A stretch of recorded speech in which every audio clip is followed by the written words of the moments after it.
Good afternoon and welcome to the 1 p.m. news bulletin right here on Younib TV.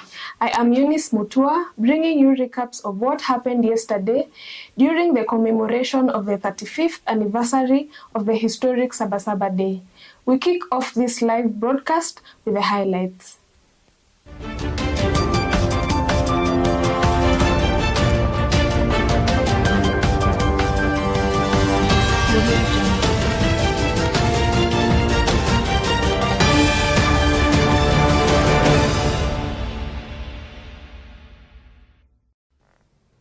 I was going to go to Kamkunji to join other Kenyans in commemorating this very important day. Unfortunately, as you all know, circumstances, today there are roadblocks all over town, which has made it difficult for people to move to Kamkunji.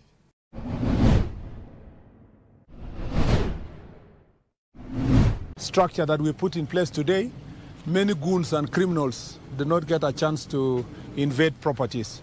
But also at the same time, many Kenyans got inconvenienced. Some Kenyans were unable to access their offices. Some Kenyans also, out of fear of what happened last week, did not want to continue with their businesses.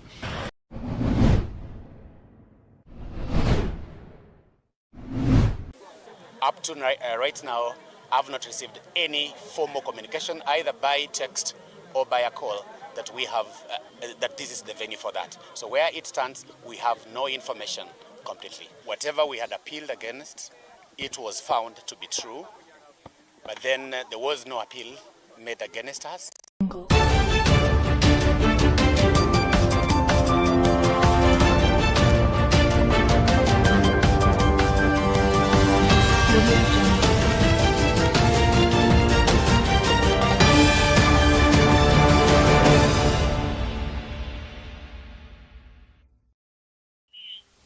Welcome. 2 individuals were shot and killed in Kangemi amid confrontations between police and protesters on Monday during the commemoration of Sabasaba Day. The deceased were fatally injured in individual incidents as anti-riot officers attempted to break up demonstrators who had set fires and were shouting slogans in the vicinity. Throughout the morning, tensions were elevated, with locals observing a significant police presence and roads being obstructed.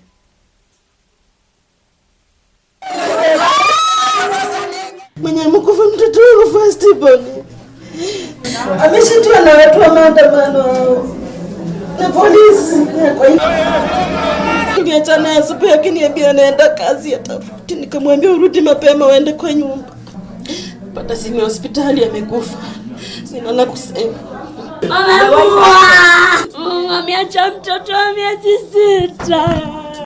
Sura kumbele yangu naona ameanguka chini. Huyu ndio amepigwa risasi kwa kifua. Ameanguka chini. Sasa na mimi nasikia mkono na vibrate. Kuangalia ni kama damu inamwagika mingi sana.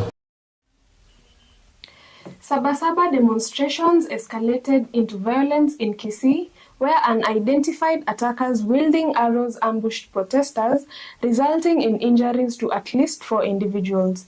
Conversely, Kisumu experienced a calm yet tense atmosphere, while in Mombasa, law enforcement acted quickly to scatter potential protesters before any disorder could arise.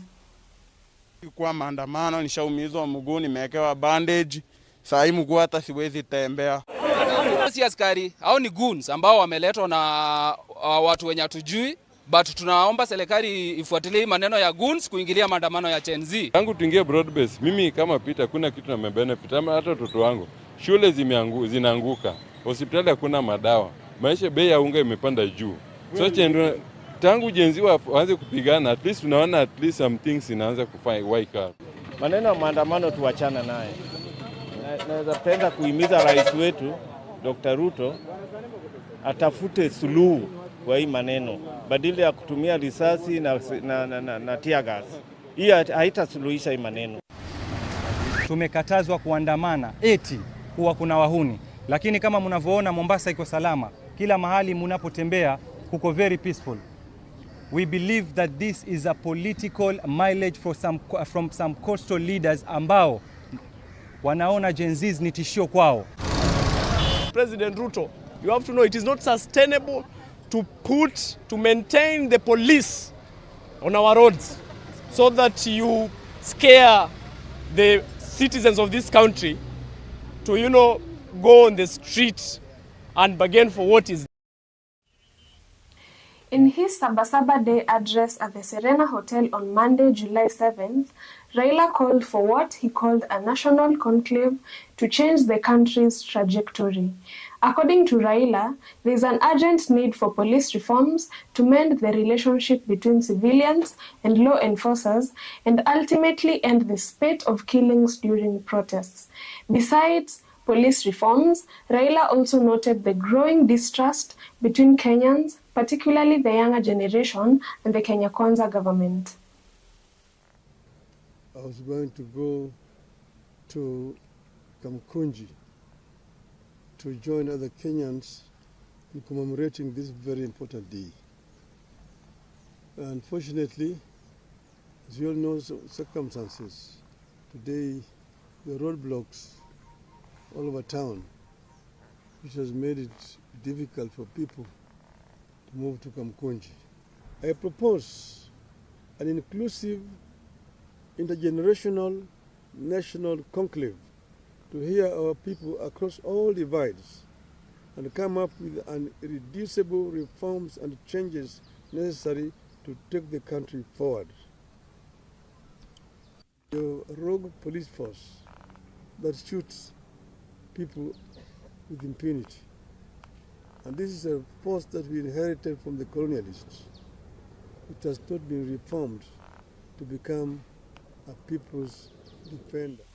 According to CS Interior Kipchumba Murkomen, the Nairobi Central Business District's restricted access was implemented to deter criminal infiltration. Murkomen acknowledges the inconvenience the Monday Sabasaba protests caused city dwellers, but maintains that protecting lives and property was the main objective.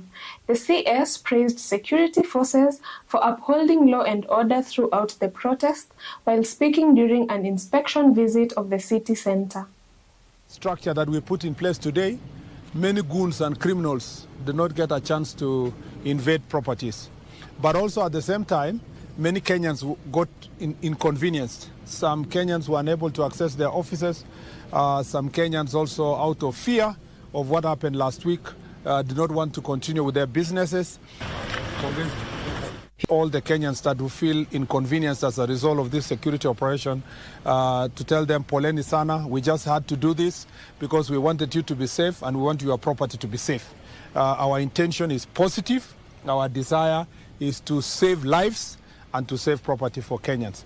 We are looking forward to continue to do what we are expected to do for the people of this country in terms of making sure that this country is safe, for people to express themselves, but also for people to go about their businesses uninterrupted. We have officers across the country who have today done their very best to make sure that they contain criminals and goons who are infiltrating a peaceful protest by citizens. And I'm happy that as a result of the work you have done, there is a lot of, today there was lesser damage than we saw last week.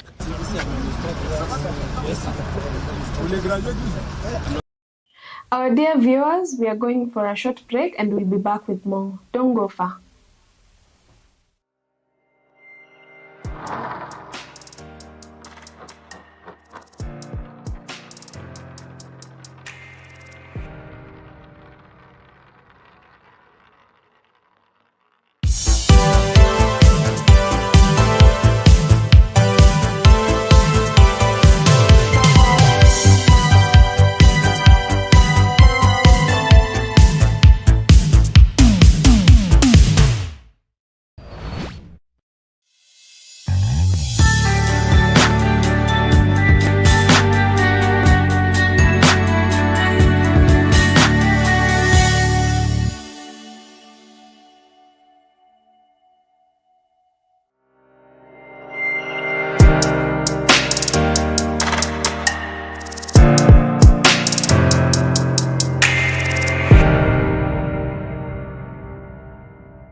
Welcome back.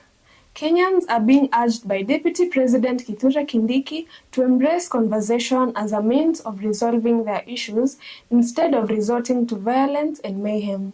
Speaking at the Economic Empowerment Forum for Women Groups and Circles in Lamu, the Deputy President urged individuals encouraging young violence to stop, since instability and devastation are impeding the nation's progress.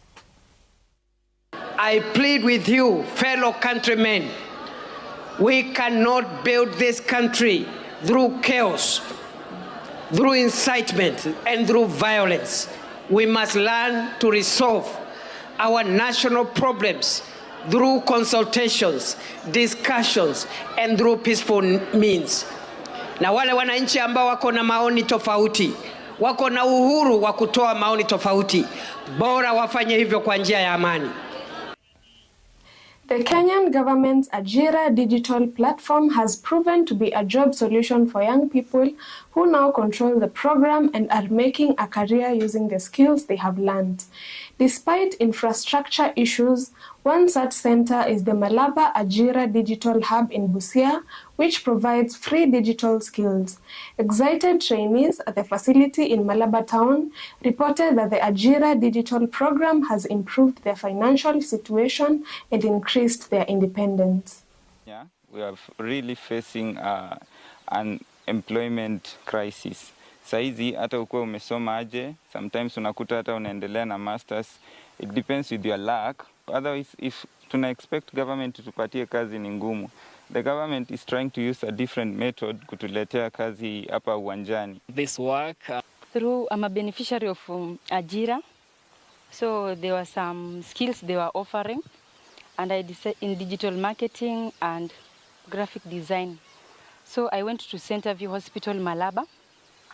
And pia nafanya market online venye nilifunzwa huko, nikajua market online, local marketing, nimejimarket kwa saa hii naweza kunilipa, inalipa nyumba na pia wenye wako hapa pia wanafaidika, inawalipa. My appeal to my fellow youths around Teso North and Malaba specifically is that if you finished Form 4 this year or last year or the year before, and you didn't manage to go to either a tertiary institution or a university and you are just at home, my appeal is to you is that come forward, get trained, do mentorship, and we'll link you job platform. Now on to sports news. At the Kakamega County School Games, Kakamega High School has declined to rematch with Musingu following a Ministry of Education finding that linked Kakamega High School and Musingu Boys High School to a document falsification incident during the 2025 County Secondary School Games, where the decision to replay the game was made. The Green Commando said in their statement that they have never heard anything about the rematch. Contested the ruling because we were not satisfied with the ruling based on the constitution provided by the KSSSA on eligibility. That is why from our end we reappeal to the Supreme Jury, and therefore we are waiting for the verdict. Again, we never received any communication pertaining to the rematch against Musingu. We were not told the venue. We never received any information from our HOD games, and therefore we do not know, or we don't know about the rematch. Musingu did not appeal. So who is appealing against us? Is it the county jury? For us, we feel there's something not right about the county jury. Up to right now, I've not received any formal communication, either by text or by a call, that we have that this is the venue for that. So where it stands, we have no information completely. Whatever we had appealed against, it was found to be true, but then there was no appeal made against us. And with that, we come to the end of our live news coverage here on Younib TV. Thank you so much for staying with us. Follow us on our social media platforms for more news updates from across the country and around the world. Until next time, my name is Eunice Mutua, and do have a lovely afternoon.